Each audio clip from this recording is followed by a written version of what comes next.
still looking for respect nationwide. What is going on, Sooner Nation? Thank you all for tuning into another episode of Barry and Mack Show. As always, myself, Barry, personal trainer, sports performance coach out of Tulsa, Oklahoma, and alongside me, former Sooner wide receiver, 2000 national champ, Mr. Damian Mackey. How are we doing today, D Mack? Humble Pie Monday, man. You take your dubs when you get them. You take the L's when you deserve them. Saturday we were thoroughly, morally, and physically whipped.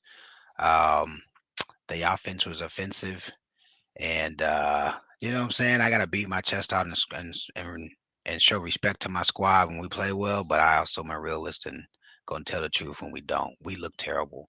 Um, a lot of the things we thought were potentially in play in terms of a limited playbook versus Auburn and simplifying things and over, simplifying the game plan. I saw them try to roll out a few things Saturday, which we will discuss because I have no clue what the hell the method, rhyme, or reason was regarding what they tried to roll out. And I did not like it. I will talk about that as well. But yeah, we've got some big time issues that we need to address quickly, and we've got half a season still to play. So it'll be interesting to see how they do that internally. I'll obviously give my ideas on what I think we should be doing. Yeah, I think down the stretch, the second half of the season is going to be really interesting for Oklahoma, and you can't give up on it. You're recruiting all year, right? You already saw Lole, who was committed as a transfer, flip to Texas. I believe that got reported shortly thereafter the game, and that's a piece that you don't want to miss on things like that, right? And sometimes performance on the field matters, not all the time. But DMAC, it was a story where Oklahoma hung in there early on, and it looked like maybe you got a 20-17, a 17-14 type game. And then to kind of recap, you had the fumble go almost out of the end zone, but Texas recovers, and it almost felt like a Mark Bradley fumble against USC type thing, where once that happened, the floodgates opened up. Texas got confident. They started playing loose, and that it did the Sooners in. And we'll go into the nuts and bolts of it. Do want to remind everybody, if you're not a member of OU Insider, go over to OUinsider.com, grab yourself a membership. And me and DMAC producing premium content for the channel, had some stuff leading into the Texas game with the Auburn film. Only $2.99 a month, guys, but it allows us to go through the film and not deal with the copyright stuff and videos getting pulled down. It's a little bit easier thing, and try to keep the price down on it. But go over there, get yourself a membership, join that. Where we're producing content for you guys as much as we can. Damian, let's start with just the headline of the game, and it was the offense, right? We'll get to the defense, and there was some good. There was also some bad, obviously, when Texas scores 34 unanswered points on you. But the offense was not good. There was a few run wrinkles that we saw, and you thought maybe there's something to that. Kind of almost like, I'm going to ask you, almost like a delayed power, right? It was kind of what I want to get into what that play was. But none of the boot action seemed to work. They couldn't get anything downfield. That there were players opened, and I made the comment of, at a certain point, when you have two quarterbacks who are unable to get the ball down the field, and you go into a game against a number one ranked opponent, and you have not at the very least schemed something up to say, I don't care what the defensive call is, or we're going to base this off of if they come up to the line of scrimmage lined up in this, the ball is getting vertical, right? We don't know. It seemed like there wasn't anything like that. Like they wanted They wanted Hawkins to make decisions within the play and to try and get the ball to guys through some progressions. But it did not feel like there was a concerted effort to get him into a rhythm, to get him something easy. It felt like there wasn't a whole lot of a plan. I think that's the most bothersome part of we're used to a Sooner team, in years past that coming out of a bye week, especially when OU's had a bye before Texas or they've played a lowly opponent, they come out there with a bunch of different things. And it was really shocking to not see them. They were the underdog, DMAC. You would think they would come out there playing with their hair on fire, but give your initial thoughts on Hawkins' play. And do you think this is an issue with scheme, with coaching, or do you think this falls, firmly at the feet of Hawkins? Obviously, some of it does, right? But where do you think the blame goes in this situation, and who should shoulder most of it? Well, how am I gonna address this? First things first, let's talk about the players. I was doing some digging and somebody posted this on Twitter too. I said, "Is this real? Do you know every one of our receivers that are playing right now are 4-star players? All of them. All of them. Yep, I knew all of them. Brennan Thompson, Raggins, Hester, Petaway. Petaway's a Petaway. 5-star guy, and These are these Petaway was okay. the number one receiver. Last cycle, he was our top Yeah, last receiver. cycle. Yeah. Okay. Yeah. We had the number one quarterback in the country. We had the number 7 dual threat quarterback in the country. Those are our last two Qs. There are 100 schools in America who haven't had that level of talent in their rooms in a decade. And so, listen, the game is easy when you're confident in what you're doing. When you rep what you're getting ready to see, and when there are plays, I'm getting the ball, or I know if they line up in this, the ball should come my way. The game gets easier. How do I know that? Because that's what happened to me, right? When I switched from from DB to receiver. Guys, I was a DB my entire life. I never played receiver until I got to college. I played a little receiver. Hey, Mack, you run DB, run by people, right? When I was in high school, I didn't know that. I didn't know the position. I knew DB inside and out. Played DB my entire life. I was an all-state player, blah, blah, blah, blah. What's your point? The point is, I became a damn good college receiver when I learned how receiver works, when I learned how defenses work, when I learned how schemes work, and then I learned how our plays work against certain schemes. I don't want to have 2 minutes of conversation about players. We got good enough players, period. We have good enough players. There's no question. Injuries, all that. Listen, okay, our O line, the ceiling is low, which by the way, we said since we started potting again, like the ceiling is the lowest at the Yeah. offensive line position. However, it's not low enough to where they can't win. You know how I know? Because Vanderbilt went and beat Bama. You know how Vanderbilt beat Bama?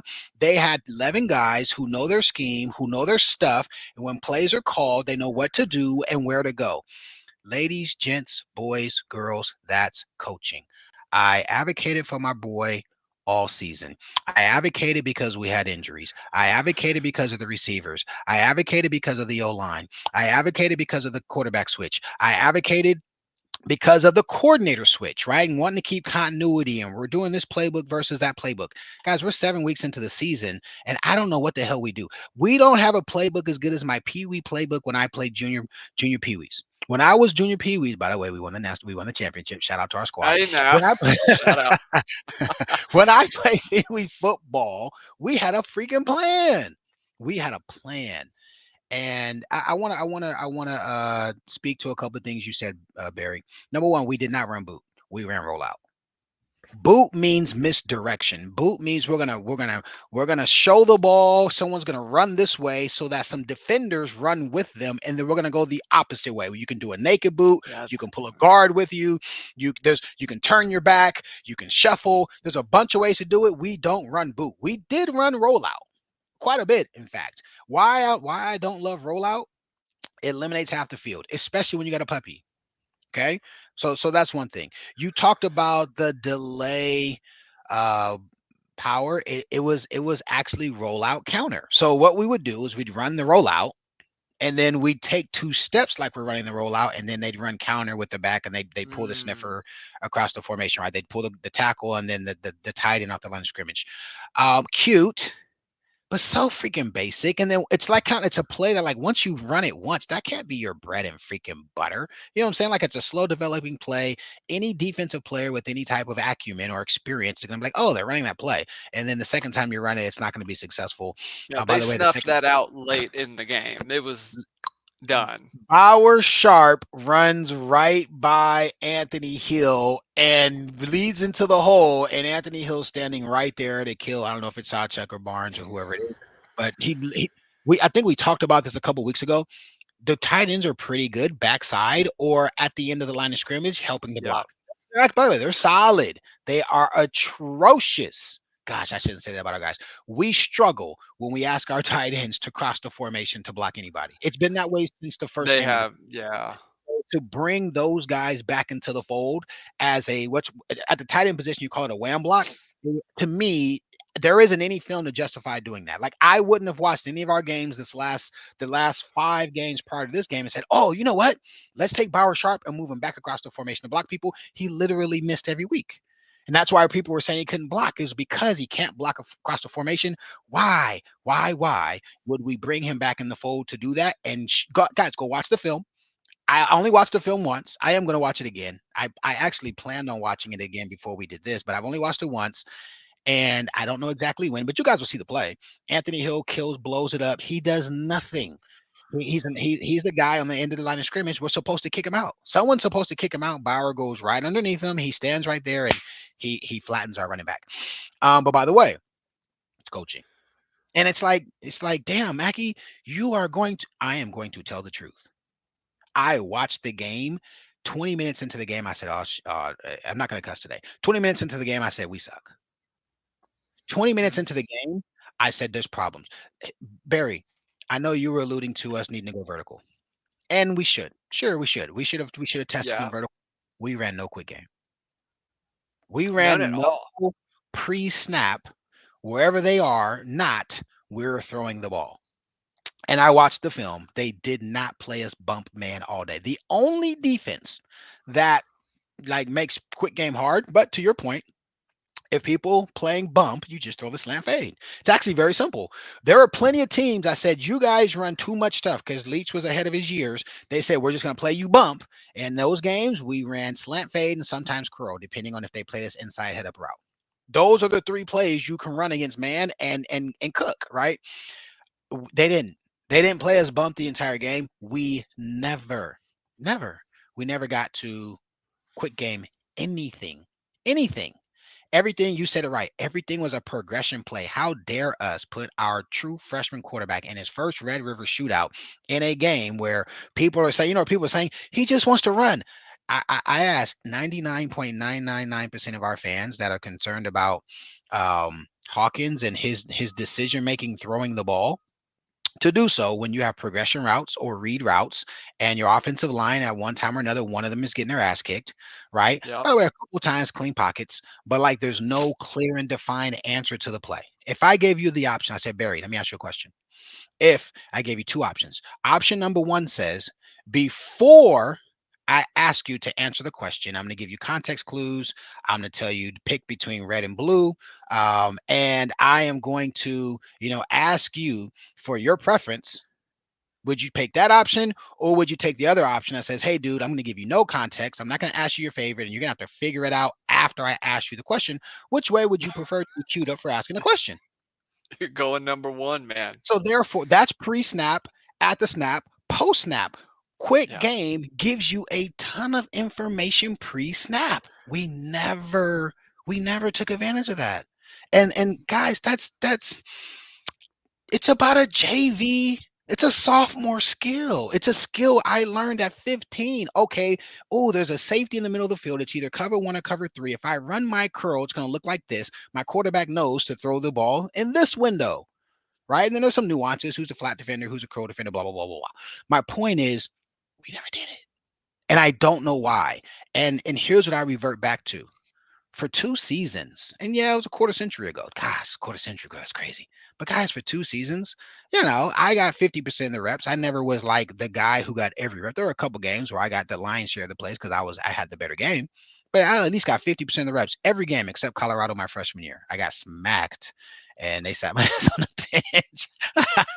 I got and K State championship. Jay Norm was balling against K Oh, State, sure. and he got the Yeah. lion's share. But every other game in my Sooner career, besides those two, I got 50% of the snaps, and Seth Latrell was there with me. He was there. Like, I know Seth knows this stuff. You know what I'm saying? Seth went to Tech with Leach. I know he knows this stuff. And when you got new quarterbacks, you're breaking them in. You want to gain continuity. You want to get confidence. I don't know. I don't know the answer. Like, I can't. I don't care if I wore. I don't care if I wore this interlocked OU. I'm headed to the gym after this. Like, I don't know what the hell they're doing. I don't know Yeah. the identity. I don't know the game plan. I don't know the scheme. I don't know the foundation. There is no swagger. There is zero confidence. Guys, you can't put that on 45 scholarship kids on offense. You can't, like you know what I'm saying? I love my university and I've been asked to speak or come talk to the kids but like damn it, I gotta tell the freaking truth. I have no clue what the HE double hockey sticks is happening. And to have a game like that, 2 years ago we have no quarterbacks and we have no quarterbacks. You know what I'm saying? Our quarterback gets At hurt, all. and then and Yeah. then and then we can't even really throw the football, right? By the way, very reminiscent of my 49ers 2 years ago. 4 quarterbacks go down. We play the Eagles, and we don't have a quarterback. That hurts. That It's hurts. hard when you don't have a Q, man. This year, don't we have three good ones? Hasn't Casey Yeah. Thompson shown he can win a football game before? And then we got the 5-star kid who, obviously, he pissed down his own leg against Tennessee, but he's a puppy. Jackson Arnold is a puppy. And then we've got the true freshman. Guys, I don't know if any of those guys know what to do or what the plan is, what the foundation is. We didn't run any midline. Did you notice? I mean, maybe we did.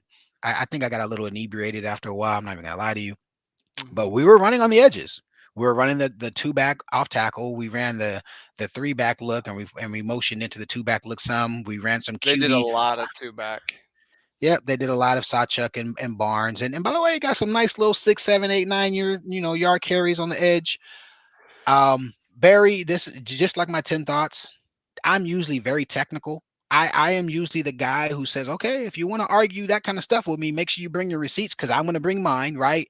I don't really have a lot of technical feedback from this game. We looked lost. We looked soft. And we looked unorganized. And guys, I am very aware that this podcast is listened to by people in the program. I'm still going to tell the truth. I don't know who's coaching what over there. I honestly don't know. And as an alum who loves my university, who loves a lot of people in that building, I love a lot of people in that building. We got to do better. We got to expect better. I imagine, Barry, they've got to, somebody going to get fired. So Hundred percent. someone is going to get fired. I don't know who that person is. It's not my job to do it. I'm not going to like just say fire this person or fire that person, but like you don't have an abomination of a game like that without some changes happening. I'm a business owner. I own a couple of businesses, and I wish somebody would have a huge campaign that we do once a year. This is our biggest campaign of the year, and in that we have that type of result. You can't keep status quo in that regard. So it'll be interesting to see what happens. I do know this, Barry, and I'll give it back to you. I apologize. I Oh, you're do know good, man. we've got a game to play in 5 days, and so you can't just you know what I'm saying. You can't just like tar and feather everybody and then not have coaches and or anything. But man, they've got a lot to figure out fast. Listen, I said this a couple weeks ago. South Carolina don't suck. We got Ole Miss on the No. calendar. I mean, Yeah. we got Mizzou. Them boys can score the football, and they damn sure got bad blood for us. I mean, we got Yeah. Maine. You know what I'm saying? 5-7 might get us into a bowl game. So, there's always that. We realistically have huge issues. And I feel today Coach V's job is good. I think Coach V's gonna be okay. And I'll probably have to send him a text. Hey coach, I just want to let you know I had to say some tough things. Da, da, da, da. But he better show something because it's not my job, but I'm sure someone whose job it is to make sure we are who we're supposed to be in the SEC is going to have something to say, and I don't think that's going to be an easy conversation. Man, I'm going to say this, and maybe this is getting too much into the weeds, but whenever you have something going on and you have such a miss on one side of the ball, or in some cases, both sides of the ball, and I think the defense was a matter of the defense made mistakes, and we'll talk about it in a little bit, but you feed off of that other side of the ball, and you can only feed for so long against a really good team, right? Against Houston, the defense was able to hold serve, right? Against Tulane, the defense was able to hold serve, and they had a few good things happen offensively. Man, when you start playing teams, and Texas is a very good football team. When you start playing, and we'll see how this game against Georgia goes, but when you start playing them, you have got to have both sides of the ball feeding on one another. And if they are not, eventually the floodgates will open. You cannot sustain it. It is just, it is unsustainable when both teams are really good, right? And once the floodgates open, as we said, Texas ran away with it. So I will say this: when Allie arrived to Oklahoma, I don't think the defense showing the improvement that it has is an accident. I think there is something to be said for bringing in an outside coach who is young, hungry, wants to be a big dog at a primetime school like Oklahoma and showcase what he can do, and eventually maybe work himself into a head coaching spot. You know this, you're a logistics guy. Sometimes your success is dictated by the steps that you take during the week, by the time that you allot to different tasks, by how those tasks are managed, who is leading those tasks. I'll be the first to say that this game probably wasn't a shining example, but the defensive ends have played better this year. OU has 100%. improved. The OU has improved their ability to be better in that regard. And we were critical of the coaching at that position because it didn't seem like guys were putting it together. And then now all of a sudden you brought in a new voice at DC. It looks like everybody, every single position group is playing a little better. It seems like the rotations make sense. It seems like the direction makes sense. I am concerned, and this is me with no inside knowledge, right? There was no pre-show conversation about this. I am concerned that there is such little structure in that room and so many different voices with Murray, who's a strong voice. People who know about Murray, he's not going to shy away from telling you how he feels. You have Joe John Finley, who wants to be an offensive coordinator at a big time program. You have Seth coming in, who is a former head coach. You have Emmett Jones, whose position group has been just decimated, but is probably the best recruiter on the offensive. He is the best recruiter on the offensive side of the ball, maybe the best recruiter on the team. He handles a lot of the big primetime guys, offense and defense. Sometimes he's cultivating those relationships. It makes me wonder if the leadership, the management of time, and the focus on that side of the ball is not finely tuned to where it needs to be.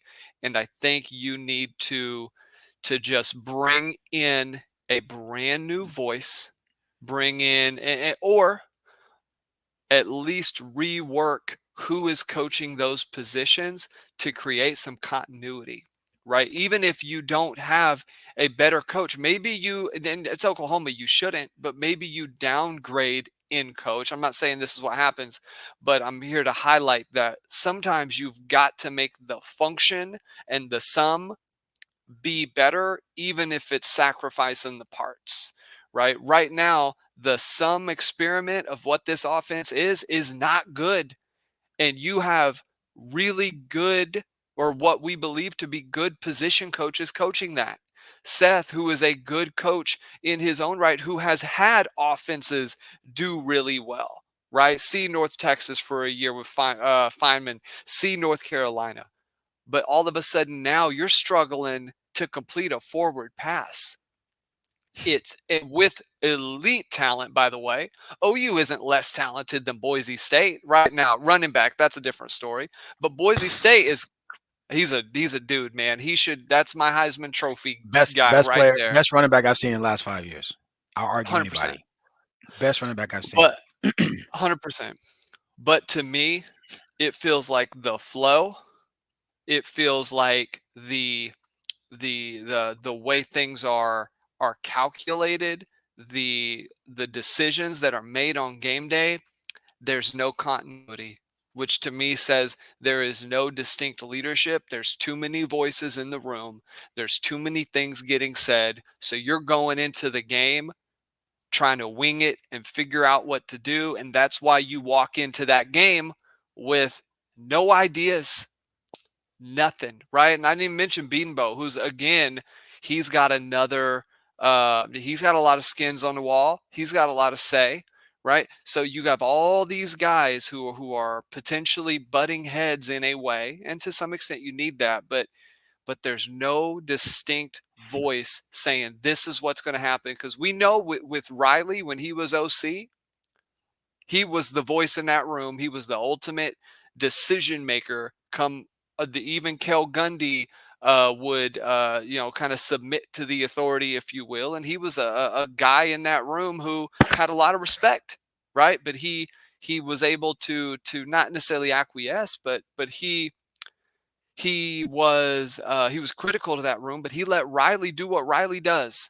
And I think OU needs to figure out how to get that room looking like that, or else you're going to have problems not just this year, but next year and the years after. So I want to get your take on that. I want to hear what you have to say towards just the leadership and the function, man. We know it's important. How critical, and do you think that is at the root of what's going on? You are the product you put on the field. I'm a cuss. Fuck Mackey's feelings. But my feelings don't matter. I'm not in that room. I'm not watching film. I didn't do off season. I didn't do summer camp. I didn't do spring ball. Like I told you in the pregame, football is hard as hell. And I and I laugh about it, but listen, as a 44-year-old, I'll be honest with you. I don't know if I would have wanted to play if I didn't play, because that's how hard it was. It was hard. I was super grateful that they saw value in me and let me play. My 2.5 years before I got injured. Somebody had the buck has to stop somewhere.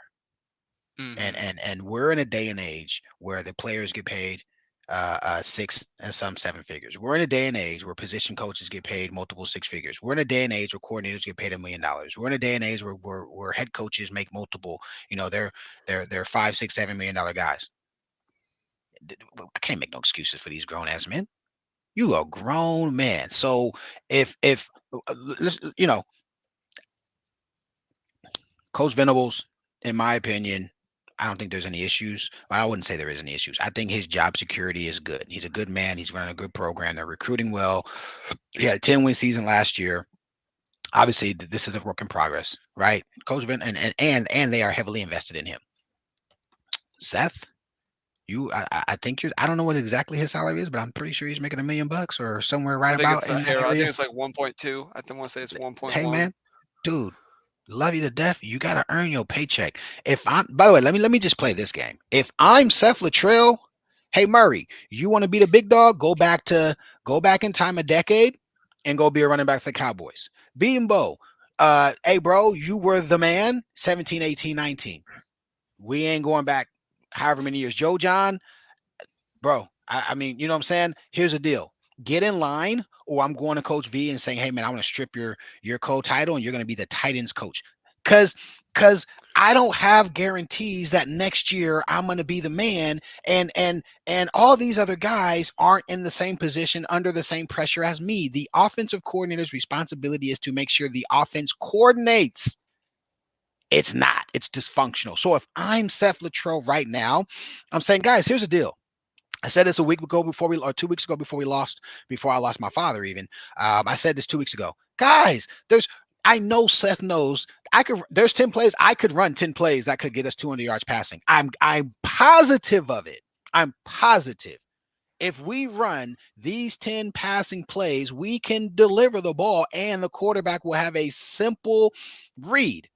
Now, defenses will adjust and then they will start to, they'll look at the data, says, in this down and distance or in this formation, they're going to throw in this spot more often than not. And we've got to be able to adjust from there. But we're not showing nothing. Texas we don't run a curl flat combo. I haven't seen us run a curl flat combo. Let me just tell you guys this. I posted this in my 10 thoughts. Any time we were playing a competitor and they had our mojo, all right, it didn't matter if we were Leach, it didn't matter if it was Mangino, it didn't matter if it was Chuck Long. All those three guys had a different rendition to how they ran the offense we ran. But when times got rough, hey dude, we're gonna run a curl flat combo. Because if we run a curl flat combo, the flat defenders get stretched to the sideline. We run a curl flat combo, and those guys are in bump. So long as if they're taking away the inside. They're taking away the inside. We'll just run 6 routes and we'll take the better matchup, safety, the whole throw or 1v1. But if he's not playing inside of me, he's head up to outside receiver, get inside of him, and you're going to have that whole third of the field wide open. The quarterback can bird dog it. The safety can't get there from the middle of the field. The middle backer can't get there, and the outside backer has to take the flat. It's a huge alley to throw the ball. It is a play designed to get you back on track. I don't see us run it ever.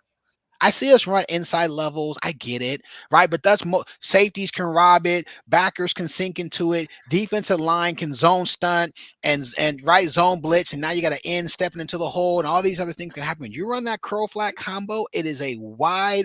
All you got to do, slot defender, 6 yards from the tackle, outside receiver, 5 yards from the slot receiver. If that slot receiver and the outside receiver have good distance, and that slot receiver and the tight end or tackle have good distance, it's mathematically impossible to get into the play. It's why you see so many teams run the play. It's easy for quarterbacks to get back on track. I don't see it. I never see us against zone just run a hitch. They're playing us about 4 to 6. Pre-snap, look across which receiver has the most room. Take Forster. You got to drive. Stick your foot in the ground. It's a 5-step or 5-yard throw. Some teams run steps, some teams run yards. Whatever the point, the receiver knows where the ball is going pre-snap, right? The quarterback knows where the landmark is pre-snap. You take your steps, you throw the ball. We never run it. So if I'm Seth Luttrell, and maybe there are a bunch of Chiefs. I see the comments. People are saying Chiefs, a bunch of Chiefs and CEOs, right? All this stuff. I'm sorry. That rests with me. Okay, I'll take it a step further. If I'm BV, I'm going to call an offensive staff meeting for sure.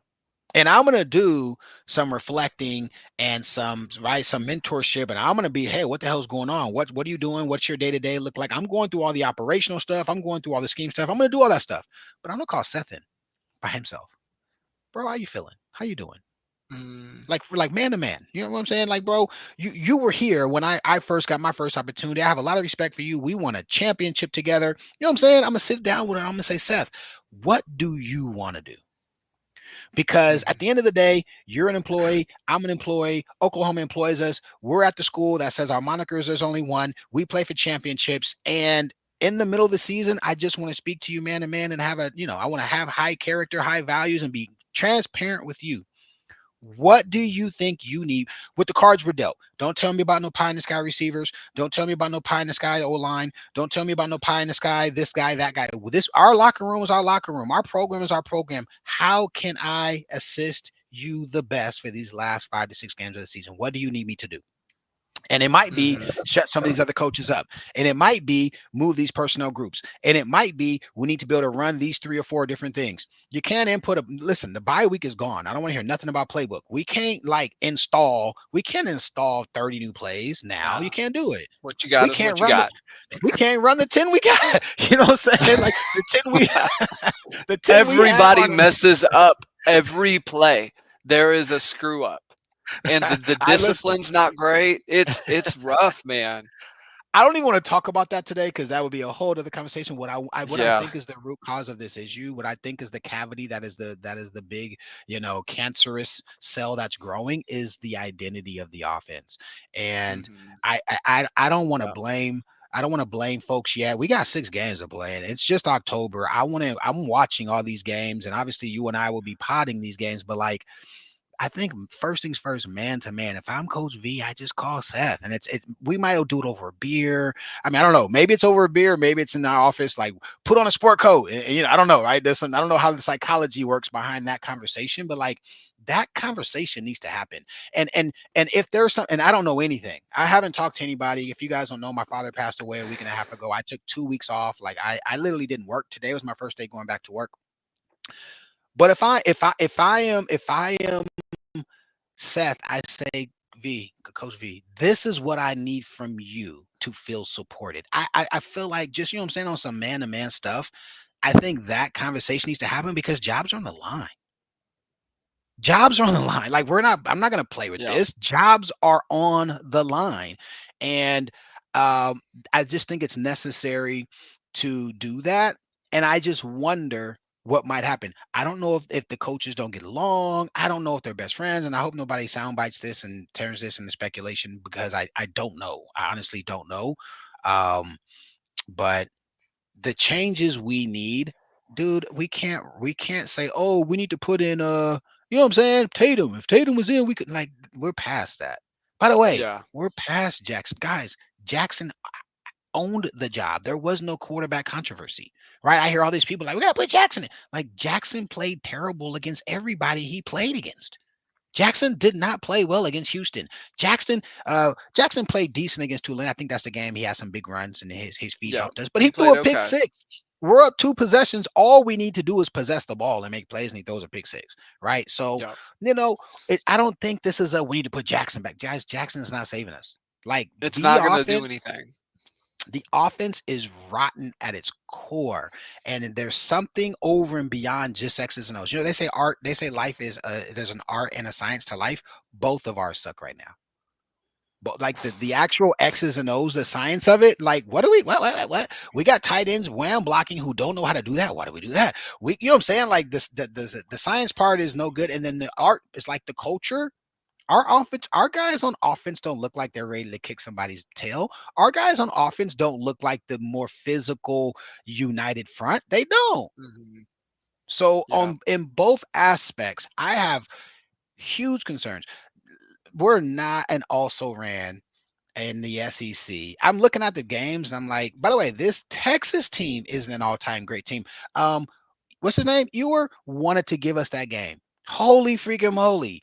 That dude wanted us to take the game from He them. did. Yeah. He really did. OU begged him Oh, to he that was the way that game started. D-Mac felt exactly like a year ago where he came out there. He is a rhythm player. When things go really well, he will play well. But when things go bad, when things get south, he has always struggled. He did it against UW a year ago. He did it against Oklahoma a year ago. If you put pressure on him and don't let him get into a rhythm, you're going to win. That there was a couple pans of to Arch Manning, right, bro. in the game. I'm in South Lake Tahoe. So my father passed, a couple of our cousins, we drove up to Tahoe. If you've ever been, it's amazing. It's beautiful, right? It's beautiful. It's beautiful in the summer, it's beautiful in the winter. I'm in there with like but they got their burnt orange on. And I didn't have anything OU on. I didn't think about it. First time in a long time I hadn't have anything OU on.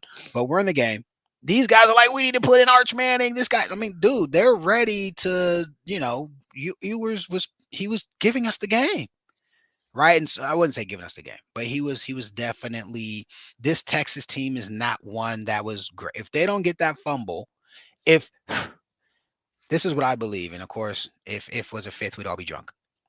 If Hell Danny yeah. out hustles that receiver to get that fumble or just pushes it out the end zone, and Yep, now that's it. the shit train is on them times two, times three, Hmm. right? They're in they are not as strong united as they thought. They were waiting to see, like, damn, are we any good?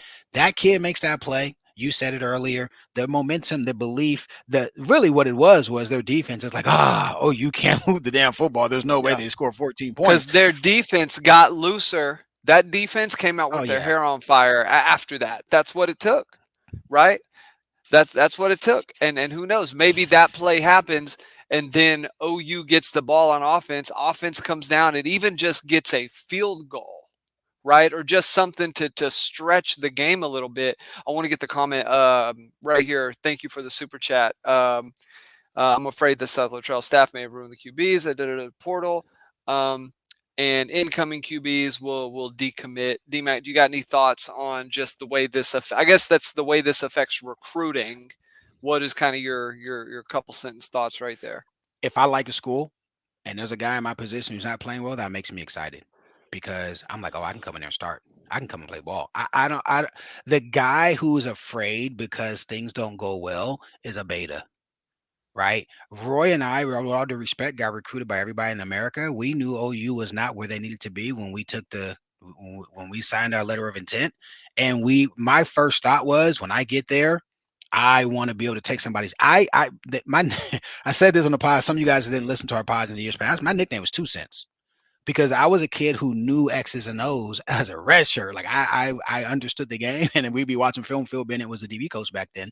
By the way, Rex Ryan was the DC back then, and we'd Yep. be in the film room, and I was answering questions with the seniors because I was a football nerd. Like I loved the game, and they were like, "Man, shut up, D Mac. You always putting your 2 cents." And so they gave me the nickname Two Yeah. Cents. There And you by the way, go. imagine this kid who can't run. I had a torn ACL. You know what I'm saying? I'm rehabbing my knee, and like, man, you talk too much. You don't know what you're talking about. No, the guys who have been recruited, who have a true affinity with the relationship of the coach, the bigger issue is going to be who gets fired, assuming someone gets fired. Someone gets 100%. fired, and that person has a relationship with that coach, that might change how they feel. Let me give you an example. BV addressed this. Dylan Gabriel didn't leave because of Jackson Arnold. For those of us who I thought he left because they were saying, "Hey, Jackson's going to be our guy." I don't know if you guys heard the BV story, but BV said no, absolutely not. BV left because Levy left, and Gabriel didn't even tell BV. His mama told him. His mama told what? Yo, mama, you a grown 23, 24-year-old man, and he wanted to be closer to home, whatever the case may be. But my Which point is, fine. that ain't fine, bro. Yeah. I'm not leaving town and leaving my mama to do my dirty work. That's not okay. But to leave Oklahoma if you within is totally fair 100%, game. 100%, 100%. That's fine. But yeah, the way he did it, yeah, Yeah. So I agree. with that being said, I just say the recruiting. Um, we're gonna recruit based upon how our team looks. Does the team look exciting? Does it look like guys have fun there? Do their uniforms look good? All those things matter. My position group, guys want to come and play. I promise you, guys don't want to come and sit the bench. They want to have an opportunity to see the field. And so I don't think there'll be issues in terms of, oh, my position group is bad. Um, if they think the scheme is trash, like that's something I'd pay attention to. That's a different deal. Yeah, like what is they don't like Yeah. if I'm a quarterback and we don't have a slant in our playbook, or we don't, you know what I'm saying, we don't have a boot or whatever, right? Some of the basics that you want to have, yes, then that's problematic. That's why we need to make sure we start showing those skills off. Yeah, and if yeah, golly, man, at this point, if you're a running back, like what as a top tier running back makes you want to come to Oklahoma right now, right? Other than just the tradition.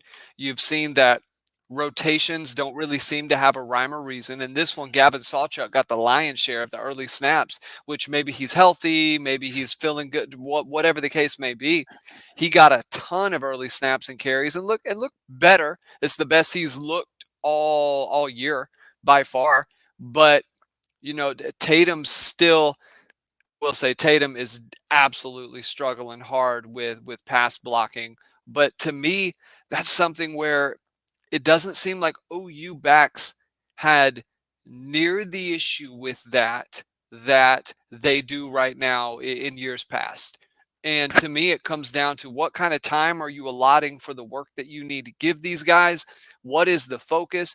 Is the coordinator saying, hey, backs, these are the three things I need you guys to be good at. Be good at this, right? And then everything else we will develop. Offensive linemen, we got to be able to run these 3 or 4 concepts. Let's coach the hell out of that until we get that nailed down. Quarterbacks, we need to be able to throw these routes, and receivers, you need to be able to run, and then and really kind of dwindle that thing down to the point where you are sharp as can be with the things that you run, and Let me keep push it back. Let me simple. push back. Let me Go push for back. it. Go listen to our show after Temple. Go listen to our show after Houston. Go listen to our show after Tulane. You and I both said the exact same thing. That's what I'm saying. Like, I don't even want to, like, you're saying 100% the Oh, right thing, V. Does that make interesting. sense? Like I'm Yeah. saying you're saying what's Yeah. right. What I'm saying is we've already said that for a month. That's what I'm saying. Like, I don't want to talk X's and O's today because like Yeah. we don't even do the basics. And I don't even know how to articulate answers or like, oh, but we should try this instead of that. There's no this. There's no There's nothing foundation. there. You know what I'm Yeah. saying? Yeah, Jackson got the pick six because Tatum missed the block. That was 3 weeks ago. And then Mm, Sawchuk gets the carries. Why? Why? Why? Sawchuk didn't yeah. get a carry on the books against Auburn 2 weeks ago. He got a run, but the run got called back. It was a beautiful run, by the way. The run gets called That's back. right. Why? Yeah. Why is he Why? like? I mean, I don't know the answer, but I'm just like, in what world I couldn't imagine playing and it's like, hey Mackie, this week you're gonna get 3 possessions.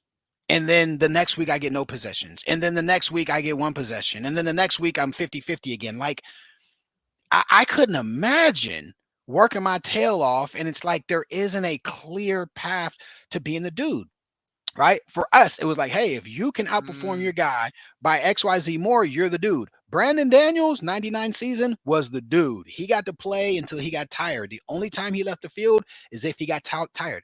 2001, when I get hurt, Mark Clayton became a dude as a freshman. Mackey's hurt. It was Dre Woolfolk, Norman, and Mark got to play 1 or 2 every possession because that's how good he was that fast. He outperformed the counterparts, and obviously losing me, we lost depth. So Mark played. I don't know why Barnes merited all the depth of plays he got in some instances, and then I don't know why they like. I thought they liked him. I thought he was the guy. Like, why? If he's the guy, why wasn't he the yeah. guy Saturday? Like, I don't get it. I don't No rhyme or understand it. reason. You're a Sooner, Murray. I don't care. I want to win. You know what I'm saying? Like when you're no longer coaching at OU and wherever your coaching career goes, maybe you coach at 10 more years, you don't. You're still going to be a Sooner and you're going to want the Sooners to win. That's how I feel right now.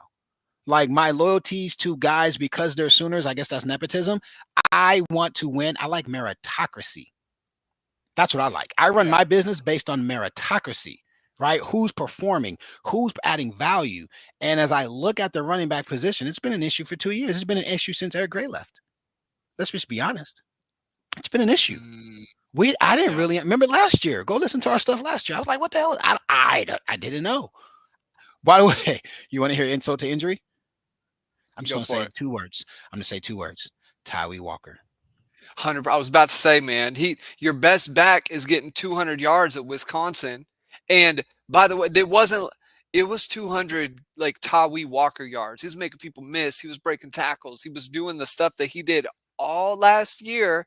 Could have been the lead dog, and it just never got rolling. So for me, that's where your OC and your leadership has to step in and say, uh-uh, this he's getting the carries. This is what we're rolling with. Let's do it. And If I'm and Seth, I'm screw. doing that first. Yes.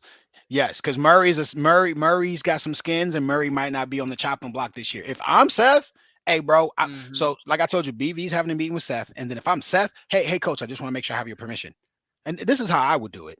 If I'm Seth, I'm going to BV like coach. I want to make sure I have your permission. I'm going to have a very candid, transparent conversation with the offensive coaches. Do I have your support to be transparent and tell them how I feel about their performance? Yes, I'm sitting down with all they asses as a group. I'm sitting down with all they asses one on one. That's how I run my company. I have brokers and agents and these guys who do different things and in their capacities. When we miss the mark, I meet with my brokers and then I meet with the individual agents and producers. and it's fair, it's numbers based, and it's solutions oriented. Guys, the solutions is not we can't put in 3 plays. That's not the solution. We By the way, you want to know something else that drove me crazy? Remember all season we've been like, oh, the offensive line. Saturday, they played all the guys they wanted to play at the positions they wanted to play them in. This is the bed that beat them Bolade that we have to sleep in. Like, you know what I'm saying? Like, we were like, oh, when this person gets back, oh, we're gonna have this and Yeah. that. The guys are healthy. They're in the positions they want them to be in, and it didn't look much better. That Yeah. that's It's that's puzzling, man. it's absolutely not okay. And I think the bothersome part is that they're good players. They are players who were recruited by everyone else. So why can't OU figure it out? I know we're going to try and get out of here at 4. Just real quick on the defense, man. The defense, it was a lot of stuff that we've seen all year. Interior of the defensive line, especially to start the game. Jaden Jackson made himself a little bit of money in this one, right? He was in the backfield consistently early. And I think at a certain point, the team just got worn out, man. You can only do Sure. that for so long and hold that energy for so long. There was still some issues in the secondary. There was some leadership players who missed some things that you can't miss, right? Just that there was a horrible missed tackle when Texas was going right to left, and I'll leave it for you to kind of talk about a little bit. Going right to left, and it's at the bottom of the screen. He runs right past it. Is exactly what we talked about. Moving too fast, didn't set his feet. It's the technical pieces of the game where you've got to be able to slow the feet down, sink the hips, get into position, and then just make the tackle, put them in a vice, and allow other guys to come in and assist you with making the tackle. And you missed that, and that was a momentum gainer for Texas. The fumble was already something that really put them over the edge. That play there, it carried them through the rest of the game because then you started creating separation. Ewers got loose, and then it was Katie bar the door. You know, the OU, I felt like the scheme defensively was solid, right? That they dialed a few things up that they hadn't before. They did some exotic lineups. Dason came out there. I did see him leave the game at once. At one point, I don't remember if he came in, but Dason played. They did a lot more rushing, which goes to show just sometimes having a new mind in the room. They used Dason in a lot of cases how we expected him to be used, which was as an edge rusher. And you know what? Did pretty good, right? Didn't get home on everything, but he was very effective in putting pressure on the tackles. It was a look that we've wanted OU to come out there with, and it felt like there was a concerted plan with these guys. You saw Woody playing safety a little bit. They did pull him out after a couple plays, but Woody's position was different, but you still had him on the field. I think that's a product of Dolby and just moving guys around. Uh, Samuel Masigo looks like he gained 3 more pounds over the bye week. Like, it looks like he is just going to be a monster. So, real quick before we get out of here, D-Mac, just thoughts on the defense. I don't think there's as much to say. You give up 34 points, but if you watch the game, it did not feel like those 34 points were just Texas absolutely just knife through buttering, the defense. That was a little bit harder 34, but some of the same mistakes did still rear their ugly head. First things first, shout out to Chicken 1515. Shout out to you, man. $20. That's crazy. People can give you money. I had no idea. Like, what? You can do all this other stuff? Yeah. God, I just show up and talk. Just FYI, I don't do any of the business stuff. I don't have the bandwidth. Yeah. I just love to do this. Some That's other facts, person. y'all. I just tell D-Mac hey, 1:30, brother. We'll be Let's there. see. Ace Do you see? Hey, 199 do is you see the comment that said I didn't know Eli Manning and Charles Barkley had a podcast? That was I'm chasing them Barkley dollars, baby. No. absolute facts. Yeah. Yeah. I think Ace asked a question about tight end. We'll get to that. I just want to make sure anybody's supporting the pod. We want to show love. Defensively, man, listen, you know, One, I think there's a micro and a macro, right? So from a macro lens, it's very difficult to play a team of equal or better talent. I would say in every facet of the game, Texas is equal or better talented than us in those positions or more experienced. Um, it's hard. It's very demoralizing to be putting the offense in position to be successful. Like when we missed a field goal, making that field goal gives you a little bit on your energy meter, on your culture meter, on your momentum meter. It just does. And then when you miss it, it does the inverse, the opposite. It gives the other team, right, some momentum. All right, we screwed up and they couldn't take advantage of it. Like Texas as the big brother in the game, that gives them, if we make the field goal, we get a +5. If we miss the field goal, they get a +8.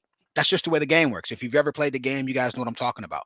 Um, that fumble, guys. Someone said that fumble doesn't matter. Oh, it matters. Go watch Iowa football for the last decade. Not Saturday though. Saturday they scored a ton of points. Guys, Iowa feeds off. Go watch OU 2001.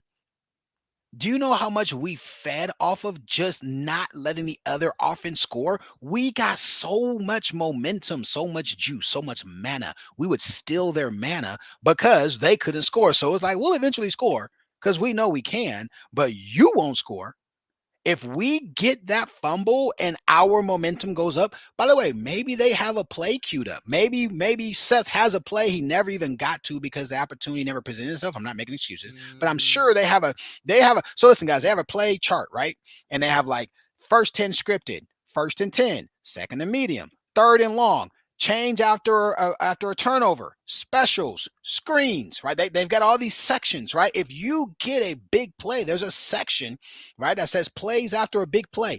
That's when you queue up one play that you guys have been, they call it the Philly special. It really should be called the Sooner special because we ran out against Georgia before Philly ran it in the Super Bowl. They said Philly saw us run that play and then put that play in and use it in the Super Bowl, and they called it the Philly special. Maybe we have that play queued up. That fumble matters. By the way, we're happy if we win that. I'm not going to say we would have won 3-0, but if they don't, and they also beat us with the action. Oh, God. Anyway, so you won't yeah, get me talking X's and O's. I don't want to talk X's yeah. and O's today. We'll We'll do save X's. it because Yeah, yeah, we'll yeah, yeah. get into it. Because how do they run action and the only person who reads it is Jaden Jackson? That is so freaking embarrassing to be the backside Yeah, backer and the free safety. And both of you, and by the way, I saw like, oh, they're running action. They're going to sneak the tight end. The tight end's backside. They run action away. He didn't even run across the formation. He's just the backside tight end. He delayed, and he leaked. And the only person, Jaden Jackson, who's our zero tech, read it. Nobody else read it. It's their first touchdown, just in case you guys are wondering. Um, Defensively, listen, man. I feel like Stutz is an emotional player. Phenomenal run through right at the beginning of the game. Kisses the guy, mwah, kisses. He makes a big time play, All American esque play, and then you're just non-existent. It's not good enough. Billy Bowman, beginning of the game, overthrow. Of course, ball skills are amazing. All America type play. The opportunity presents itself. You don't miss the opportunity, and then absolutely. In 4 years of playing high safety, he's never learned how to tackle inside out. By the way, two separate coaches. He's had yep. two separate safety coaches. I'm just telling you guys, I've been around this game a long time. When a NFL scout, I know Mel Kiper says, oh, Mel Kiper's looking at stats in your school and your uniform. He hasn't broken down film.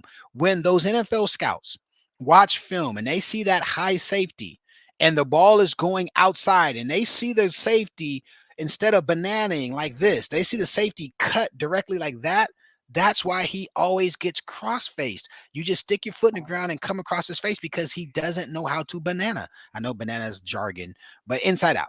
He doesn't know how to stay inside out on a guy. If you guys want to know what I'm talking about, is it Tulane? Watch our running Tulane, back yep. against Tulane and the safeties 1v1 with Barnes. With Barnes has 12 yards of space to shake his ass, and that safety stays inside out, and that And safety he makes does the it play. perfectly. He does it Yeah, he exactly does how it you're supposed to perfectly. do it. Game after Yeah, game after game, we see Barnes flying shoulders or perpendicular to the line of scrimmage or parallel to the line of scrimmage is what they are. And because he's yep. running equal to the line of scrimmage, it's easy to cut up under him. Man, that running back, whatever his name is, like their fourth team running back, go figure. Their fourth team running back can make people miss who have the exact tackle, but our first team running back can't make people miss. And that's our old line's fault if it's not perfect. Go figure. um, he makes Billy look bad twice, and both times it's big runs. I think one is the fumble. One's the fumble, and then the other one he gets like to the 1 yard line or something like that. That's one of the ones I'm thinking of is the fumble. It just Oh, it's his inability. We've talked about it, right? It's something that Peyton Bowen felt like Peyton Bowen played a good chunk in this game too. Like he got a lot of run. It's something that the other safeties all tend to be better at, except Billy when it comes to being able to drop the hips and not just get totally lost on the play. And it's not like he gets shook, but he still gets a hand. Like some of the plays, the guy is shaking him with 3 yards of separation with absolutely no problem. And the that's quarterback, if the quarterback against Tennessee to seal the game, 1v1, 2 yards away. Billy doesn't touch him. He doesn't touch him. yeah, The quarterback and Billy literally and does not. And God, I hate it. Sounds like I don't want to. It is, but it's the game. And Billy's an NFL guy. it's Those just the NFL guys, facts. they watch the film and they're going to see, go watch it, guys. We're down by whatever we're down by. If we stop them, we could potentially get the ball back. I don't think there's enough time to win the game, but they can't run the clock out. It's a play that matters. It's the last play that matters. They run some type of zone read. The guy kicks out. Billy's in the B gap. But it's not like the whole field. It's like 3 yards. And he's like 3 yards away. And whatever the guy, Nico, whatever gives him a little juice, Billy doesn't touch him. He doesn't Doesn't touch touch him. him. It's bad misses. It's really bad misses.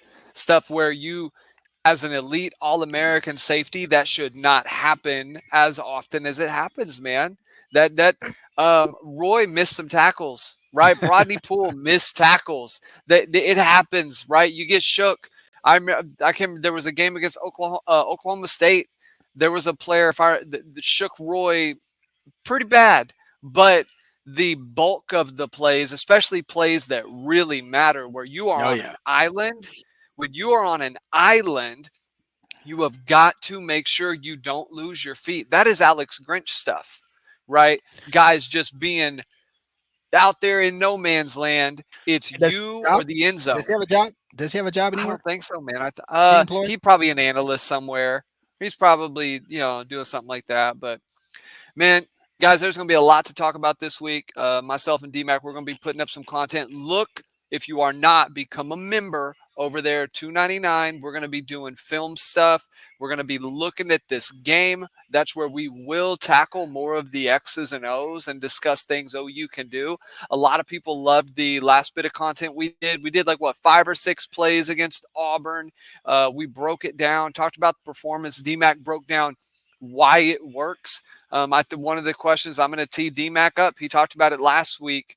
He mentioned having time to discuss route concepts with man versus zone. And when you line up in a formation and get a certain look, what are you running as receivers? I think that is intriguing stuff, stuff where you guys can learn more of the game, more about Sooner football, more about what they're running out there, and see if there is so some light at the end of the tunnel for this year and for next year. You got half the season left. DMAC, quick closing thoughts before we get out of here, man. Yeah, this is one, guys, we take on the chin. You don't hide from it. I think the only way to address it is directly. Um, the coaches know they did not put a good product on the field. They don't need to hear us. We're not saying anything that they aren't already having a conversation about.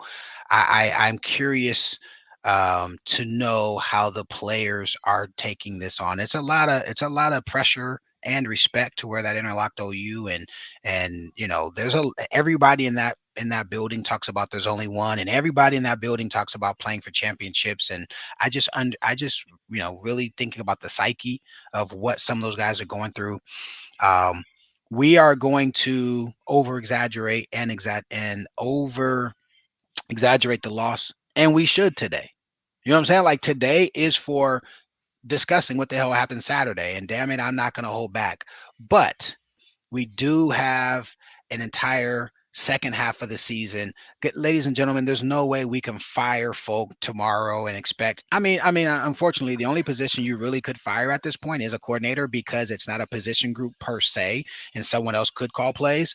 Yeah, Um, it's play calling and coordination. this Literally. I just my opinion says that they won't do that to ex Sooners. You know what I'm saying? And then one of them, Oklahoma. I think Joe Yeah, Johnson. I don't think Joe Johnson from Oklahoma. But anyway, my point is, I you guys got to have patience with that. There might come a point if we have another game like Saturday, then man, it could happen right then and there. But got a off the bus scenario. I don't think there's any way in heaven we go through this season and then we go to the off season with what we have this season. I think that that's just apparent, and I think a prudent business decision would, maybe you strip one of those guys of their co-titles. You know what I'm saying?